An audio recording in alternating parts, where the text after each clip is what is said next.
Welcome to another edition of Church Media Design TV, tips, tricks, and how-to for you, the church media designer. Well, I'm your host, Brad Zimmerman, and with me, as always, is my Jamaican bobsled friends. It's the three wise men and Jesus.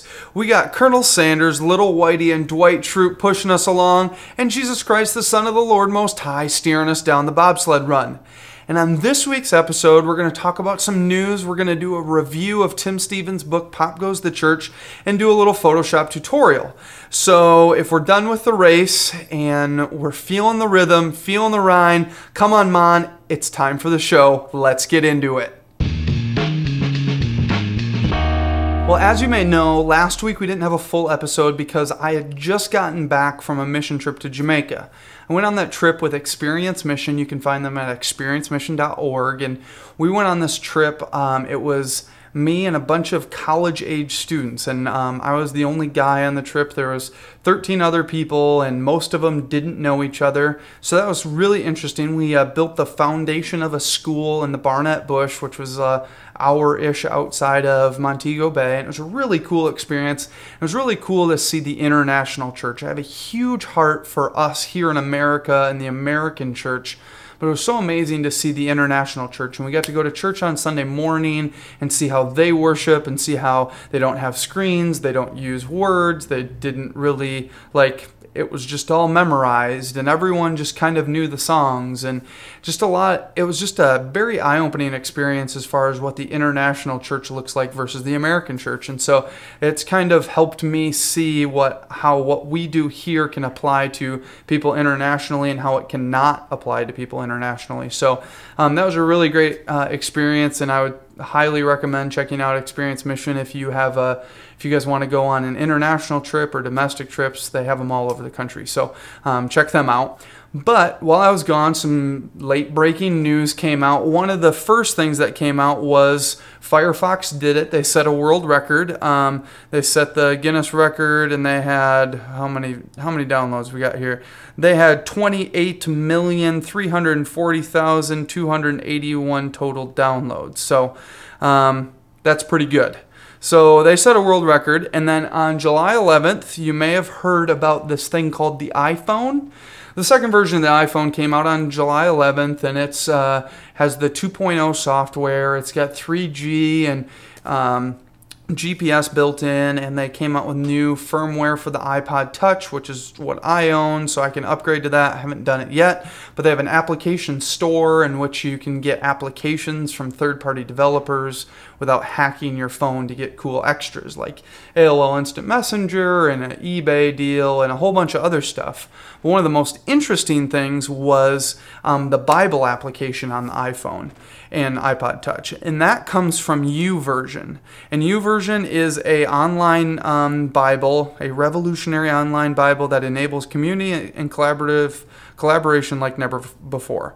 And so it gives you all these different versions of the Bible, and this is actually made by LifeChurch.tv. And so LifeChurch.tv ported this internet version of YouVersion to the iPhone and made this the Bible app.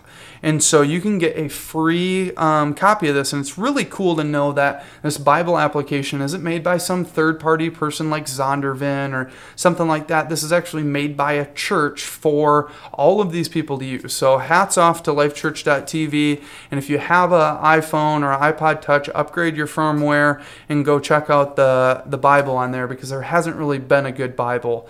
And I've heard some bad things about the 2.0 software, but I think I'll probably end up upgrading just so I can have the Bible on there, because it'll be awesome to be able to have that in my pocket and have all these different versions wherever I go. So that's just a little bit of news and where I was, and I'll probably unpack some things about Jamaica in random segments along the way in the future. So check out Experience Mission and the Holy Bible. Well, if you guys haven't noticed, I'm not much of a reader. I started this book that we're going to review today, Pop Goes the Church, on my last trip to California, and I got about halfway through. And then I didn't pick it up again until this recent trip to Jamaica, and I finished it on the way back. So today we're going to be talking about this book by Tim Stevens. It's called Pop Goes the Church. Tim Stevens is the pastor, executive pastor at Granger Church in South Bend, Indiana. Now, Pop Goes the Church has been making its rounds lately. He was actually featured as the cover story in the, what month issue is this? The May-June issue of Collide magazine. And he's also been in a bunch of blogs, and a bunch of people have been covering this book. And so I thought I should give you guys my review of Pop Goes the Church. Now, I'm going to preface this whole thing with a few comments. First off, I went into this book with not the greatest outlook on Granger Church. Now, I say this because I'm apologizing, because my view was wrong, because I got a better understanding of Granger's philosophy and I understand why they're doing what they're doing. I didn't totally understand their reasoning behind the usage of media that they were doing. They were leveraging all of this pop culture, but it seemed very showy for the sake of being showy. And the message, to me, didn't seem like it was there. Now, I was wrong, and I totally admit that. And so it was a very eye-opening book in that light, because I got to know the heart of what goes on at Granger a lot better. And if you've had a similar deal where you've watched, because I've watched videos of Granger online and seen and heard, I read Tim's blog all the time, and a lot of things I'm like, okay, that's really cool, but that rubs me the wrong way. And this really helped bring a fuller view and a fuller understanding of what really goes on at Granger. So basically, this book is great, and I would encourage you guys all to pick it up. And there's a million different reasons why you should pick it up. But the coolest thing, and I'll give you just kind of a short synopsis of what I thought the book was about. The biggest thing that they tried to teach you in this book is that using us in the local church, we are cross-cultural missionaries. And it was really interesting reading this book and then going to Jamaica and hearing him talk about that and going to Jamaica, because this idea of that we're reaching people who speak a different language than us. Inside the church, we have this church bubble and we speak a certain language, but then we go out into the world and people speak the language of MTV and top 40 radio stations and Pixar movies, and all of this is the language and the conversation that our culture is built around. And so it talks about how we in the church need to view it like missionaries do. A missionary does not go to another country. Like when I was in Jamaica, I'm not going to go to Jamaica and start speaking Spanish. I'm going to learn patois, which is the Jamaican English slang that they speak. And it was very prevalent there that one of the team leaders had spent a lot of time learning patois, and the locals loved him. And he was accepted into their culture. They said he was a light-skinned Jamaican, and they laughed with him because they thought it was funny when he spoke patois, but they trusted him and they brought him into the community. And so when he had something to say or when he confronted somebody, they listened. And that was the point that Tim was making, is that we can't just go into the culture and start telling them what to believe or showing them what we think without speaking their language and understanding where they come from, which I thought was an amazing point. And he did talk about, like, what if your church didn't exist, what impact would that leave on the community? If your church was done tomorrow, no more whatever your church is, .com, your church is gone, and the community, what would the community say? And we've talked about this here at our church at Watermark. What impact are we leaving on the community? Not because we want to be famous, but because we want to make God's name great and we want to serve just like Christ did. And so that was a great point that he brought up. I'll read you a few different excerpts that I think really kind of encapsulate some different parts of the book. And one of the first ones is this statement here. The church must leverage the culture if we're going to impact our communities and help people realize how much they matter to God. That's that whole being cross-cultural missionaries. We have to show and leverage that stuff so that people can know how much they matter to God. And one of the other things, I went into this book and I was like, the subtitle of the book is Should the Church Engage Pop Culture? I'm like, duh, yeah, of course the church should engage pop culture. That's a no-brainer. But to some of you, that might not be a no-brainer. And to some of your church leaders, it might not be a no-brainer. But for me, it was. And so my view on this book was a little bit different because of that. One of the other great little synopsis, this is like the final thought. And this was in this is the end of chapter 10. And so this is far into the book. Singing the music of Beatles, using video clips from Desperate Housewives, and acting out a sketch from Saturday Night Live may seem like strange ways to help people meet Jesus. But remember, we are cross-cultural missionaries. And as effective missionaries, we must learn the culture of the people we are trying to reach and communicate the gospel in the language, signs, symbols, in the very soil of that culture. Tim continues with this next statement, and he says this: "It is probably a good time to repeat the verse that I started with at the beginning of the book." And this verse comes from the Message, just so you know. The Gospel of John says, "Christ became flesh and blood and moved into the neighborhood." Jesus immersed himself in his culture. He used the language, adopted the teaching style, and illustrated his stories using symbols and icons of the day. He did it to communicate the gospel of an upside-down kingdom. It is our job to do no less. And I just think that's a great picture, because Christ did do that. And he actually has a whole chapter on theology, and the theology of how Christ didn't just use Old Testament scripture, but how he actually used secular teachers to communicate some of his stories and messages, and how he used parables, and how he used illustrations that related to everyday life of the people that he was surrounded by. Now, one of the things that he does later in the book is he does 20 stories from 20 churches across the country that are using pop culture to leverage the gospel and to teach. And I just want to share a couple quotes from a couple of these different churches. Now, the first church stuck out to me because it was a church that I actually attended. It's called Summit Church, and it's in Orlando, Florida. And it was a church plant, and it's done by Isaac Hunter, who's actually the son of another pastor in town that heads up Northland Church, a church distributed, which is where I spent most of my time. And he says this at the end: "The question for Summit is not how can we use pop culture to illustrate truth. It is, what can we do to engage the people with the gospel?" And I just thought that was a great thing, because I was always burned by these churches doing series because it was what was popular.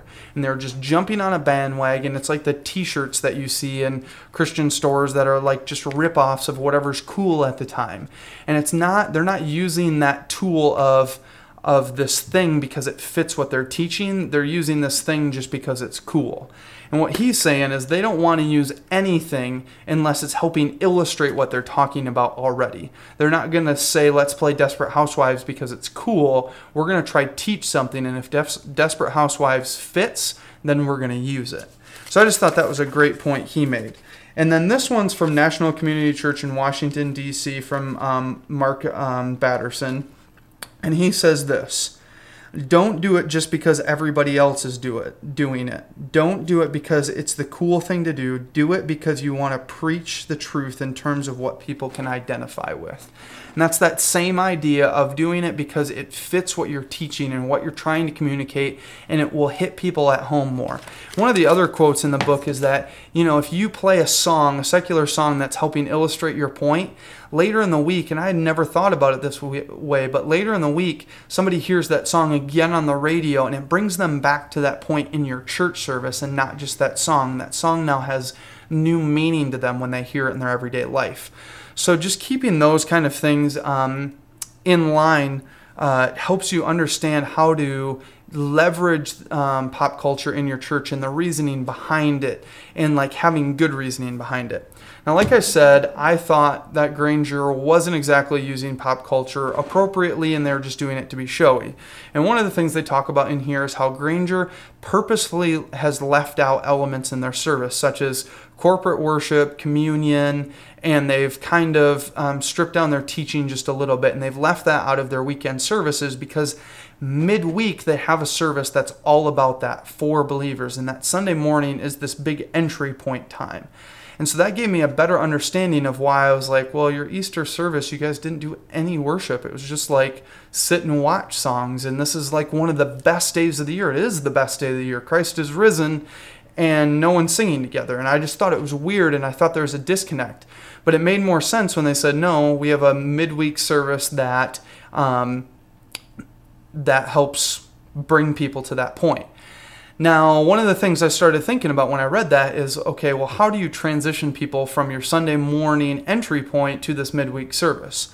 And interestingly enough, I get home and I start talking to our pastor about what's been going on, and he starts telling me how he was reading Tim's blog while I was gone, and there's been some sweeping changes at Granger. And so I'm just going to read a little bit from Tim's blog. It's leadingsmart.com, and he talks about this. And it says here that basically they did a survey, and it was jarring in its revelation as who we are as a church, and it was awakening. We learned some things that were extremely positive, and we also learned some things that were deeply concerning to us.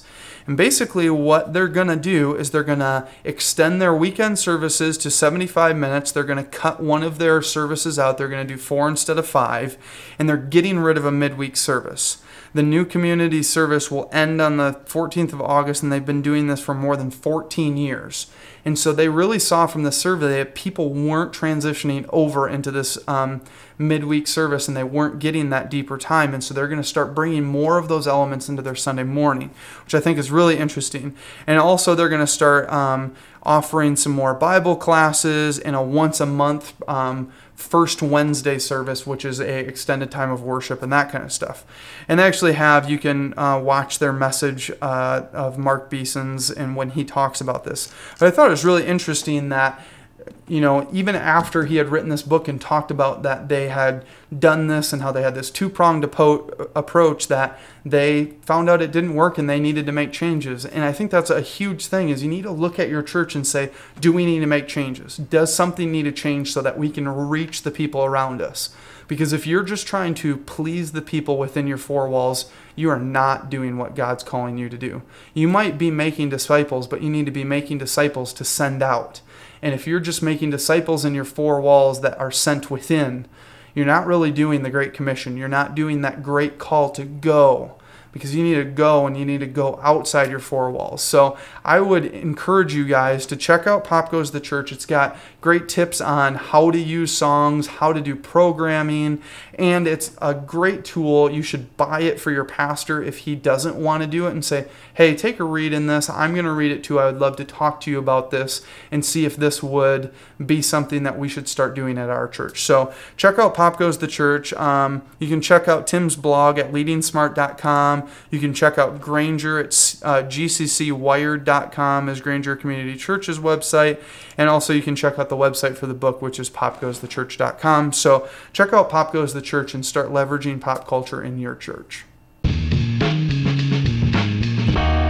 Well, seeing how we reviewed Pop Goes the Church this week for our how-to segment, we're actually going to jump into Photoshop, and I'm going to show you how to recreate this book cover. Now, there's a lot of different design elements that you can use from this in your other designs. You can implement some of these ideas into other things. So we're going to recreate this, but you can add this to some other series you're going to do in the future. So I thought there's some great design principles. So let's jump into Photoshop.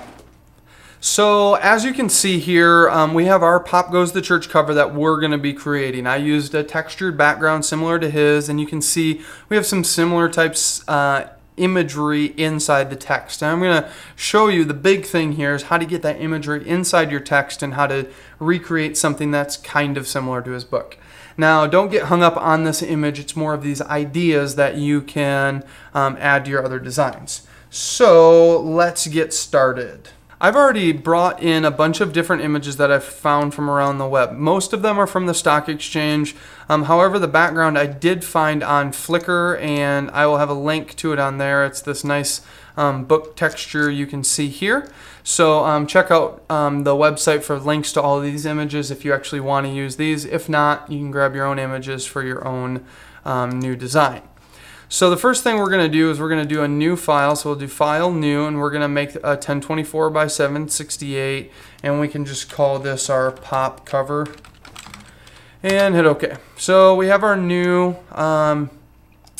document here, and we're going to take our textured background and just drag that in, and we're going to do Control-T, which sets up our free transform. We're going to hold the Shift and the Alt modifier keys, and we're just going to scale this to a width that is the same as our document.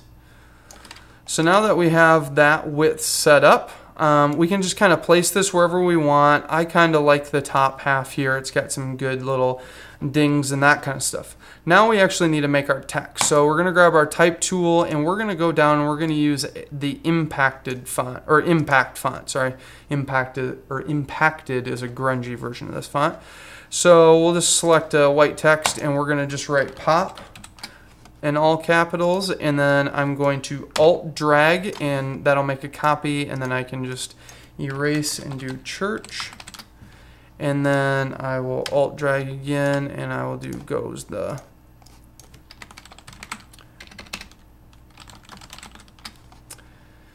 And I'm just going to get this all lined up the way that I want it. So we'll do church down here. I'm going to do Control T again for free transform and get that scaled up to a good big size. We're going to go pretty large with this.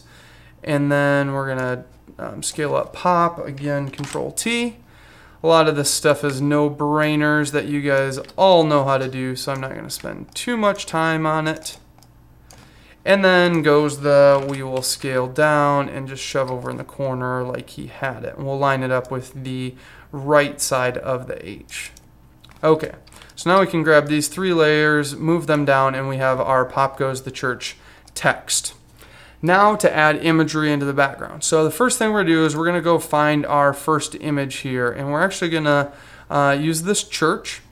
As you can see on the original book cover, the U and the R has a church in the background. So I found this church on Stock Exchange, and we're going to use that. So we're just going to drag this into our composition here, and we're going to move it above all our text layers. We'll do Control T, and we're going to scale it down, and I'm holding Shift and Alt to scale it from the center. And we'll just set our transformation for right now. Now the first thing we're going to do is we're going to go Image, down to Adjustments, and then go to Levels, or you can do Control L. And we're going to just brighten up this image quite a bit, because we're actually going to turn this into a grayscale image. So if our colors get a little blown out, it's okay, because it's all going to be grayscaled. So that's looking okay. Now we're going to go Image, Adjustments, and down to Hue and Saturation, and we're going to take our saturation and drop it all the way down. So we're looking pretty good. Hit OK. So now we're actually going to take our church and put it in our text. And the way we do that is we're going to put this right above the church layer, and then we're going to Alt-click in between the layers, and you'll see you have these double circles. And when you click that, it's going to turn it into a clipping mask. The text is going to become a clipping mask for this image, which basically means it uses the alpha of the text, so the transparency, all of the transparency of the edges of the text, and that sets the transparency for the image above it. And now we can actually still use that photo, and we can move that photo around just inside our text, and we can scale it and manipulate it. So we're going to scale it now, and we're going to get it lined up so that our church steeple in the back end of our church is about the size of the R and the right side of that U. So that's looking pretty good right there. Now I'm going to take my rectangular marquee tool here, and I'm going to select just this little part of the image, and I'm going to do Control T, free transform, and I'm just going to stretch that over just so it fills in the rest of that area. Now I'm also going to go over here and select whatever's covering the C, and I'm just going to hit delete because we don't need that anymore. So now we have our UR finished, and we have our image that goes behind that. So now let's just do one more to continue showing you how to do this. So we're going to use this kind of hyper light image for the top, and we're going to use this for the P. So we're going to bring this into the image, and again we're going to take this layer and we're going to put it above pop, and we're going to alt click between pop and that layer 3. And now we can Control T, scale that layer down, and just place it where we want it on the P. So we'll maybe scale it up and get the person walking kind of off to the edge, and maybe even we want to just skew it just a little bit so we have a little bit more, and that's looking pretty good. And then yet again, one of the things you can do if you don't want to do destructive to get rid of this stuff that's on the O, we can go and add a new layer mask to that layer, and we can actually just paint out. So we'll just grab a regular brush here, and we can actually just paint away that stuff. So if we want to get back at it later, we can use it. So if we use a regular circle brush and change the color to black, we can just paint away what we don't need there so that later we can go back to it if we need it. So now I'm going to go through and put in all of those images, but all you need to do is take that layer, put it above the text layer, and you can actually grab, I'll show you how to do this real quick. Let's say we wanted to use this Jesus Christ picture. We'll drag in, and this is going to go in church. And we can actually drag it between church and layer 2, and it will automatically make it a clipping mask. So you don't have to alt-click between the layers. So now I'm going to go through, like I said, and do this to all of the different images, and then I'll show you the next step after that. So now I've gone through and I've finished putting all of those images in my text. And again, I just drag them in and put them into the clipping mask order. And we're going to just make a few quick alterations. One of the first alteration is, in the CH here, we have this guy standing against a wall. We actually want him over in the H, and so I'm just going to take this layer, I'm going to go up to Edit and down to Free Transform, or Transform, and we're just going to do Flip Horizontal. And now we've just flipped that image, and most of the time, as long as there's not text on the shirt, you need to watch for that kind of stuff. As long as there's not text in the image, people really won't be able to tell if you flipped an image left or right. So we flipped that guy. Also, we'll go over here and we'll find our Virgin Mary down in the C here, and we're going to turn that into grayscale. So we're going to go Image Adjustments and down to Hue and Saturation again, and we're going to pull our saturation all the way out. And maybe brighten it up just a hair. Hit OK, and most of the other stuff is looking pretty good. Now we can mess with the color of all of this stuff a lot more, but this is looking good so far. So now we're going to colorize our text here, and we're going to do this a nice little brown. So we're going to do a new effects layer effect, and we're going to do a color overlay for Goes The, and we're just going to select a little pale gray brown here. Call that OK. And now we're actually going to mess with our background here. On the background of the book, you can see that there is a bright spot that helps make the text pop out a little bit. And we're going to use the Dodge tool for that.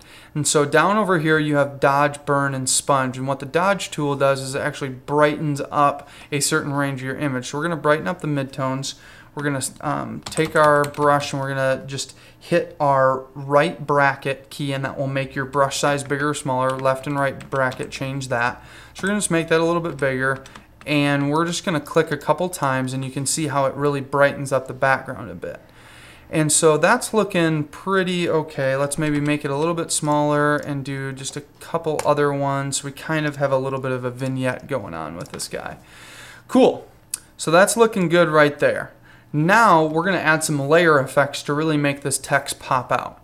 So on Pop, we're going to do a layer effect of a drop shadow, and we're going to say our distance is 0 pixels, so it's directly below, and we're going to kick up our spread and our size until we have a pretty thick drop shadow. We want something pretty big for how dark this background is. And next we're going to go and add an inner shadow. And we want that distance to not be super far away, but just a little bit, so maybe 1 or 2 pixels away, and we can maybe make our size, 9 looks pretty good right there. And then the last thing we're going to do is we're just going to add a little bit of a stroke. We're going to do a 1 pixel stroke, and this stroke is going to be a light or a dark grayish brown color, and that'll just help give a defined rim to all of these things. So now that we have all of those layer styles done, we can now just copy those layer styles to all of the other pieces of text. So this is really easy. We're just going to alt click on the drop shadow and drag it up to church, and we're going to just do the same for inner shadow and stroke, and you can see our church now has all of those same layer effects. And then we can do the same for Goes The. So we'll just alt grab our drop shadow, inner shadow, and stroke. And as you can see, all is well. So now the last thing we're going to do is we're just going to rotate this. So we're going to grab our pop layer, and then we're going to go all the way to the top. We're going to shift click on Goes The, and it will select all the layers in between. Control T will give us our free transform tool. We'll zoom out just a little bit, pop our angle, and maybe just scale down just a little bit.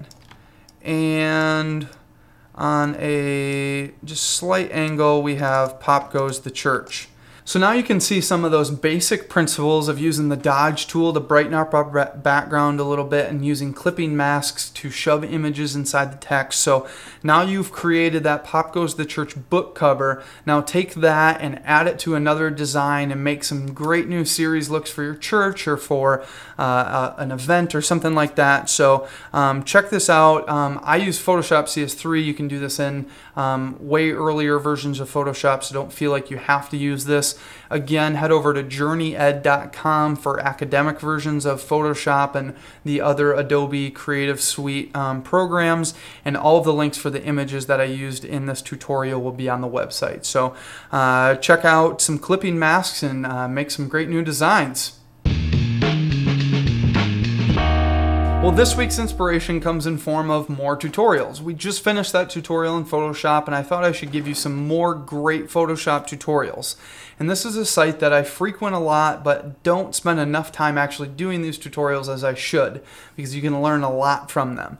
The site is psdtoots.com, and PSD is the Photoshop format, and PSD Toots has a lot of great Photoshop tutorials, as well as some great Photoshop articles. So I would encourage you to go check out some of their tutorials. Some of the great new ones are using ink drops in your digital compositions, create a glowing surreal planet design, and they have some great different articles like 18 of the best Photoshop videos online. You can find a lot of other great websites just from this website, and they have so many great different things. They actually have a it's like, oh, what do they call it? PSD Toots Plus, which you get the Photoshop files and you get extra tutorials that aren't on the site, and it's like a monthly fee which helps keep the site running. So I would encourage you to do that, as well as PSD Toots.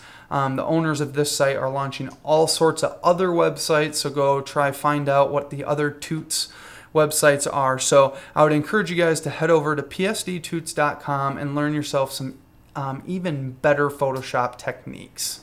We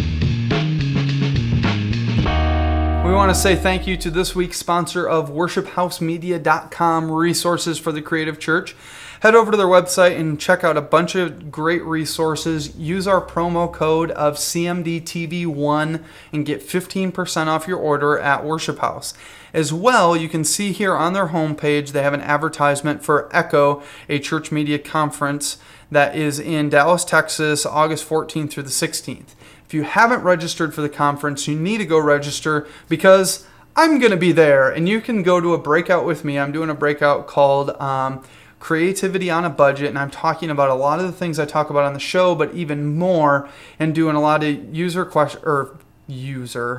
audience participation of question and answer of things they want to know, but I'm talking about how to not break the bank when you're being creative in your church. So you can check out Echo's website, which is echoconference.com, and you can see all the great different speakers. Tim Stevens is actually speaking at the conference, as well as Donald Miller and a whole bunch of other great stuff.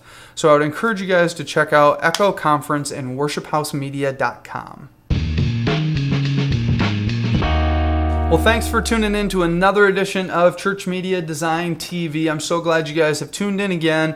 If it's your first episode or your 25th episode, we're so glad to have you here. If you want to, Ben's wondering why I said 25th when this is episode 23. There's 2.5 episodes within the show, which makes it actually 25.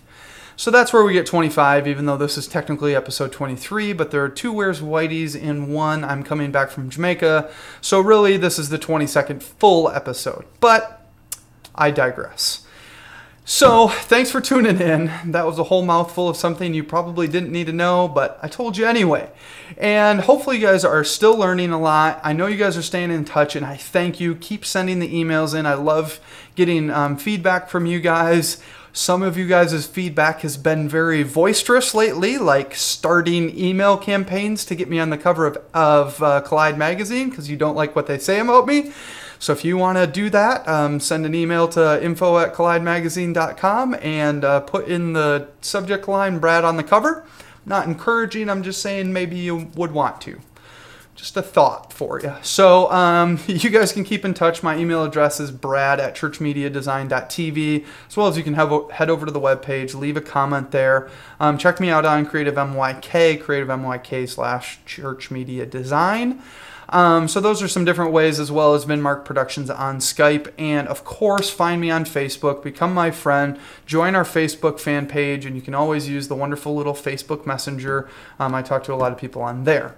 So those are a few ways to stay in touch with me, and I love talking to you guys. Actually, somebody sent me a t-shirt design they were doing and had some questions about it, and so I gave him my couple opinions, and he went about his business for the rest of the day. So thanks for sending that over.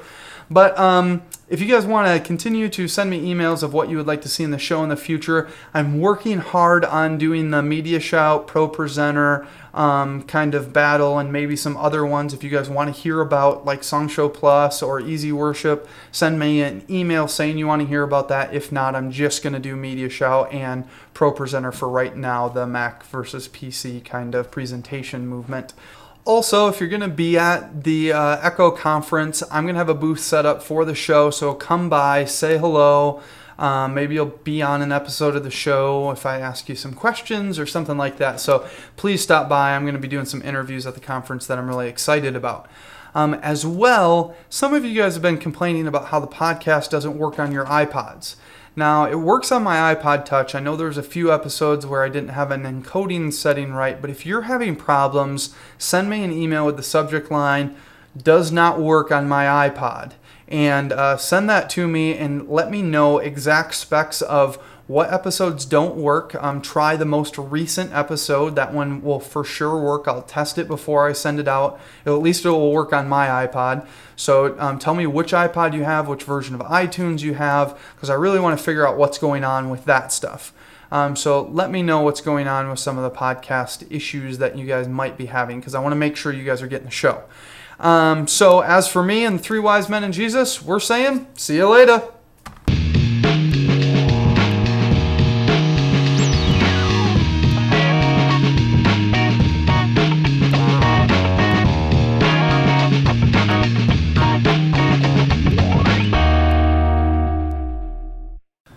Wow. That got pretty sweet there for a minute, and then I ruined it. Thanks for tuning in. There's some people looking at me through the window right now, and I think it's pretty funny. Hello. Thank you, and see you later. Good times. Let's try another take.